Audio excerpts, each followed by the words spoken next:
Anti-Dühring. By Frederick Engels. 1877. Part 2.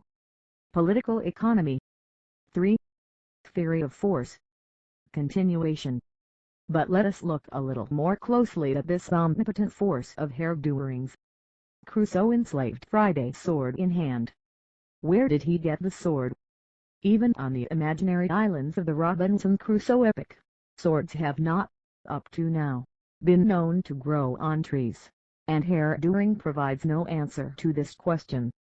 If Crusoe could procure a sword for himself, we are equally entitled to assume that one fine morning Friday might appear with a loaded revolver in his hand, and then the whole force relationship is inverted. Friday commands, and it is Crusoe who is to drudge. We must apologize to the readers for returning with such insistence to the Robinson Crusoe and Friday story, which properly belongs to the nursery and not to the field of science, but how can we help it?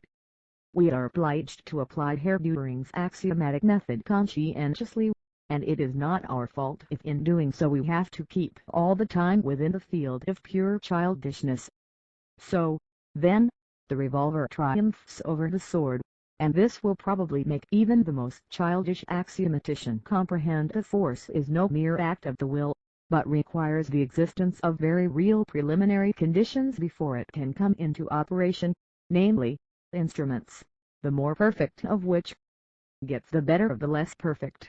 Moreover, that these instruments have to be produced, which implies that the producer of more perfect instruments of force, vulgo arms, gets the better of the producer of the less perfect instruments, and that, in a word, the triumph of force is based on the production of arms, and this in turn on production in general, therefore, on economic power, on the economic situation, on the material means which force has at its disposal. Force, nowadays, is the army and navy, and both, as we all know to our cost, are devilishly expensive. Force, however, cannot make any money, at most it can't take away money that has already been made, and this does not help much either, as we have seen, also to our cost, in the case of the French milliards. Footnote 73. In the last analysis, therefore, money must be provided through the medium of economic production, and so once more force is conditioned by the economic situation, which furnishes the means for the equipment and maintenance of the instruments of force. But even that is not all. Nothing is more dependent on economic prerequisites than precisely army and navy. Armament, composition, organization, tactics and strategy depend above all on the stage reached at the time in production and on communications. It is not the free creations of the mind of generals of genius that have had the revolutionizing effect here, but the invention of better weapons and the change in the human material. The soldiers, at the very most, a part played by generals of genius is limited to adapting methods of fighting to the new weapons and combatants. At the beginning of the 14th century, gunpowder came from the Arabs to Western Europe, and, as every school child knows, completely revolutionized the methods of warfare. The introduction of gunpowder and firearms, however, was not at all an act of force, but a step forward in industry, that is, an economic advance. Industry remains industry, whether it is applied to the production or the destruction of things. And the introduction of firearms had a revolutionizing effect not only on the conduct of war itself, but also on the political relationships of domination and subjection. The procurement of powder and firearms required industry and money, and both of these were in the hands of the burghers of the towns. From the outset, therefore, firearms were the weapons of the towns, and the rising town supported monarchy against the feudal nobility. The stone walls of the noblemen's castles, hitherto unapproachable, fell before the cannon of the burghers, and the bullets of the burghers' arquebuses pierced the armor of the knights. With the defeat of the nobility's armor-clad cavalry, the nobility's supremacy was broken. With the development of the bourgeoisie, infantry and artillery became more and more the decisive types of arms. Compelled by the development of artillery, the military profession had to add to its organization a new and entirely industrial subsection, engineering. The improvement of firearms was a very slow process. The pieces of artillery remained clumsy, and the musket, in spite of a number of inventions affecting details, was still a crude weapon. It took over 300 years for a weapon to be constructed that was suitable for the equipment of the whole body of infantry. It was not until the early 18th century that the flintlock musket with a bayonet finally displaced the pike in the equipment of the infantry. The foot soldiers of that period were the mercenaries of princes. They consisted of the most demoralized elements of society, rigorously drilled but quite unreliable and only held together by the rod. They were often hostile prisoners of war who had been pressed into service. The only type of fighting in which these soldiers could apply the new weapons was the tactics of the line, which reached its highest perfection under Frederick II. The whole infantry of an army was drawn up in triple ranks in the form of a very long, hollow square, and moved in battle order only as a whole. At the very most, either of the two wings might move forward or keep back a little. This cumbrous mass could move in formation only on absolutely level ground, and even then only very slowly, 75 paces a minute. The change of formation during a battle was impossible, and once the infantry was engaged, victory or defeat was decided rapidly and at one blow. In the American War of Independence, footnote 74, these unwieldy lines were met by bands of rebels, who although not drilled were all the better able to shoot from their rifled guns. They were fighting for their vital interests, and therefore did not desert like the mercenaries, nor did they do the English the favor of encountering them also in line and on clear, even ground. They came on in open formation, the series of rapidly moving troops of sharpshooters, under cover of the woods. Here the line was powerless and succumbed to its invisible and inaccessible opponents. Skirmishing was reinvented, a new method of warfare which was the result of a change in the human war material. What the American Revolution had begun, the French Revolution footnote 75 completed, also in the military sphere. It also could oppose to the well-trained mercenary armies of the coalition only poorly trained but great masses of soldiers, the levy of the entire nation. But these masses had to protect Paris, that is, to hold a definite area, and for this purpose victory in open mass battle was essential. Mere skirmishes would not achieve enough. A form had to be found to make use of large masses, and this form was discovered in the column. Column formation made it possible for even poorly trained troops to move with a fair degree of order, and moreover with greater speed, 100 paces and more in a minute. It made it possible to break through the rigid forms of the old line formation, to fight on any ground, and therefore even on ground which was extremely disadvantageous to the line formation, to group the troops in any way if in the least appropriate, and, in conjunction with attacks by scattered bands of sharpshooters, to contain the enemy's lines, keep them engaged and wear them out until the moment came for masses held in reserve to break through them at the decisive point in the position. This new method of warfare, based on the combined action of skirmishers and columns and on the partitioning of the army into independent divisions or army corps, composed of all arms of the service, the method brought to full perfection by Napoleon in both its tactical and strategical aspects, had become necessary primarily because of the changed personnel, the soldiery of the French Revolution. Besides, two very important technical prerequisites had been complied with.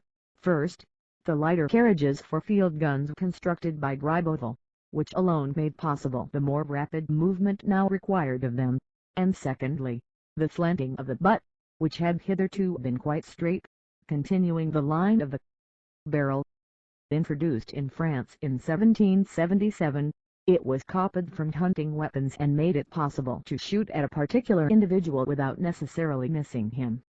But for this improvement it would have been impossible to skirmish with the old weapons. The revolutionary system of arming the whole people was soon restricted to compulsory conscription with substitution for the rich, who paid for their release, and in this form it was adopted by most of the large states on the continent. Only Russia attempted through its Landwehr system, footnote 76, to draw to a greater extent on the military strength of the nation.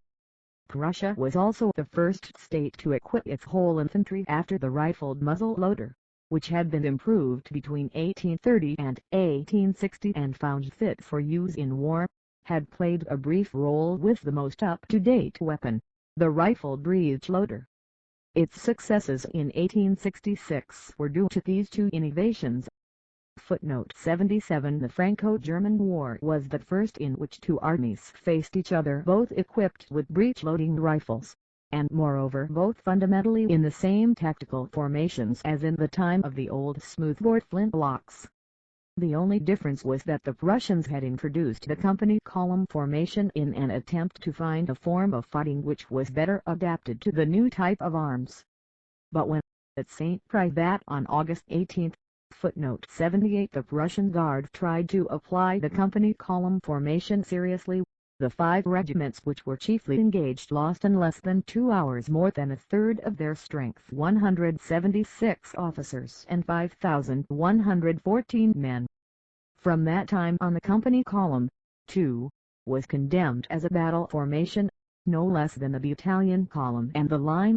All idea of further exposing troops in any kind of close formation to enemy gunfire was abandoned, and on the German side all subsequent fighting was conducted only in those compact bodies of skirmishers into which the columns had so far regularly dissolved of themselves under a deadly hail of bullets, although this had been opposed by the higher commands as contrary to order, and in the same way the only form of movement when under fire from enemy rifles became the double. Once again the soldier had been shrewder than the officer. It was he who instinctively found the only way of fighting which has proved of service up to now under the fire of breech-loading rifles, and in spite of opposition from his officers he carried it through successfully. The Franco-German War marked a turning point of entirely new implications.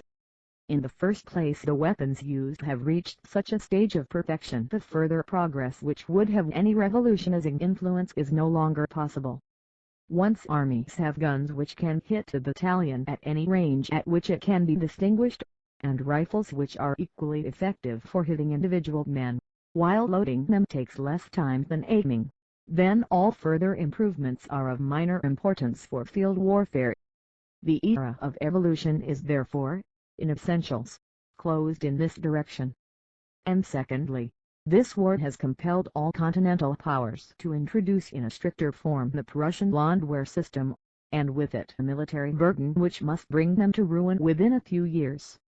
The army has become the main purpose of the state, and an end in itself. The peoples are there only to provide soldiers and feed them. Militarism dominates and is swallowing Europe. But this militarism also bears within itself the seed of its own destruction. Competition among the individual states forces them, on the one hand, to spend more money each year on the army and navy, artillery, etc., thus more and more hastening their financial collapse, and, on the other hand, to resort to universal compulsory military service more and more extensively, thus in the long run making the whole people familiar with the use of arms, and therefore enabling them at a given moment to make their will prevail against the warlords in command. And this moment will arrive as soon as the mass of the people, town and country workers and peasants will have a will. At this point the armies of the princes become transformed into armies of the people, the machine refuses to work and militarism collapses by the dialectics of its own evolution. What the bourgeois democracy of 1848 could not accomplish, just because it was bourgeois and not proletarian, namely, to give the laboring masses a will whose content would be in accord with their class position, socialism will infallibly secure. And this will mean the bursting asunder from within of militarism and with it of all standing armies.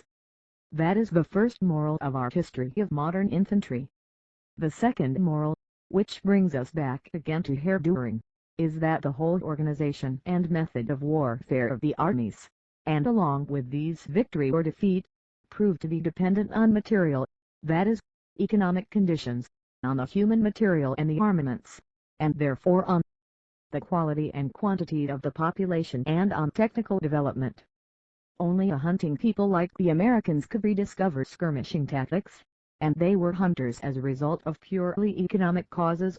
just as now, as a result of purely economic causes, these same Yankees of the old states have transformed themselves into farmers, industrialists, seamen and merchants who no longer skirmish in the primeval forests, but instead all the more effectively in the field of speculation, where they have likewise made much progress in making use of large masses. Only a revolution such as the French, which brought about the economic emancipation of the bourgeois and, especially, of the peasant, could find the mass armies and at the same time the free forms of movement which shattered the old rigid lines, the military counterparts of the absolutism which they were defending. And we have seen in case after case how advances in technique, as soon as they became applicable militarily and in fact were so applied, immediately and almost forcibly produced changes and even revolutions in the methods of warfare, often indeed against the will of the army command. And nowadays any zealous NCO could explain to Herr Dühring how greatly, besides, the conduct of the war depends on the productivity and means of communication of the army's own hinterland as well as of the theater of war. In short, always and everywhere it is the economic conditions and the instruments of economic power which help force to victory, without which force ceases to be force. And anyone who tried to reform methods of warfare from the opposite standpoint, on the basis of Dühringian principles, would certainly earn nothing but a beating.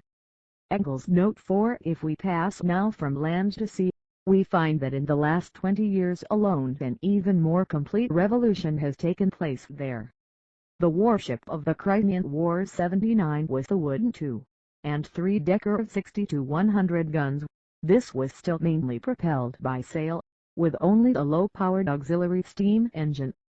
The guns on these warships were for the most part 32-pounders, weighing approximately 50 centimeters, with only a few 68-pounders weighing 95 centimeters.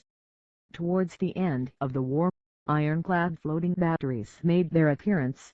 They were clumsy and almost immobile monsters, but to the guns of that period they were invulnerable. Soon warships, too, were swathed in iron armor plating. At first the plates were still thin, the thickness of 4 inches being regarded as extremely heavy armor. But soon the progress made with artillery outstripped the armor plating. Each successive increase in the strength of the armor used was countered by a new and heavier gun which easily pierced the plates.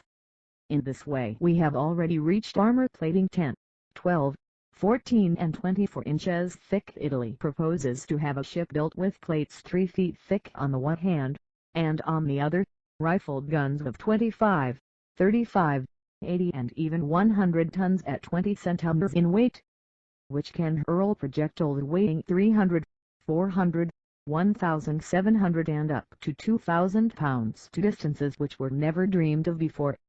The warship of the present day is a gigantic armored screw-driven steamer of 8,000 to 9,000 tons displacement and 6,000 to 8,000 horsepower, with revolving turrets and 4 or at most 6 heavy guns, the bow being extended underwater into a ram for running down enemy vessels. It is a single colossal machine, in which steam not only drives the ship at a high speed, but also works the steering gear, raises the anchor, swings the turrets, changes the elevation of the guns and loads them, pumps out water, hoists and lowers the boats, some of which are themselves also steam-driven and so forth.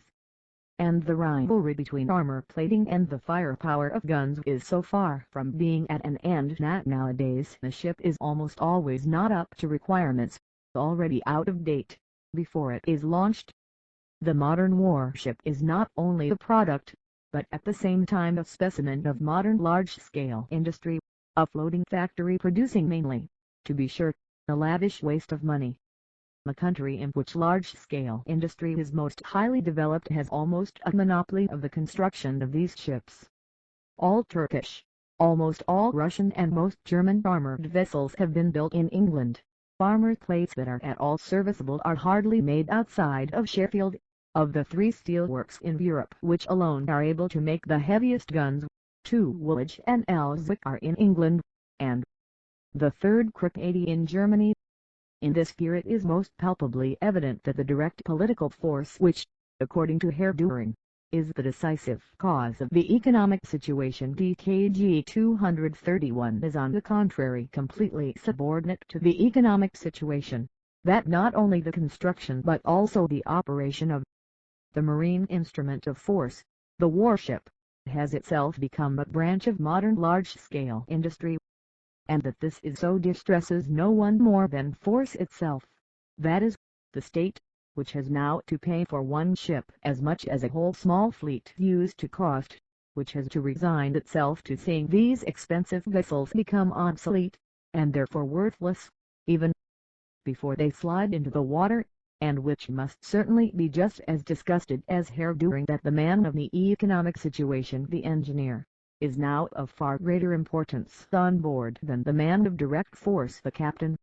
We, on the contrary, have absolutely no cause to be vexed when we see that, in this competitive struggle between armor plating and guns, the warship is being developed to a pitch of perfection which is making it both outrageously costly and unusable in war, and that this struggle makes manifest also in the sphere of naval warfare those inherent dialectical laws of motion on the basis of which militarism, like every other historical phenomenon, is being brought to its doom in consequence of its own development.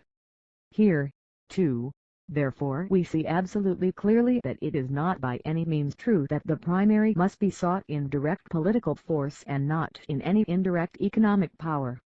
On the contrary, for what in fact does the primary in force itself prove to be? Economic power, the disposal of the means of power of large-scale industry. Naval political force, which reposes on modern warships, proves to be not at all direct but on the contrary mediated by economic power, highly developed metallurgy, command of skilled technicians and highly productive coal mines. And yet what is the use of it all? If we put Herr Dühring in supreme command in the next naval war, he will destroy all fleets of armored ships, which are the slaves of the economic situation, without torpedoes or any other artifices, solely by virtue of his direct force.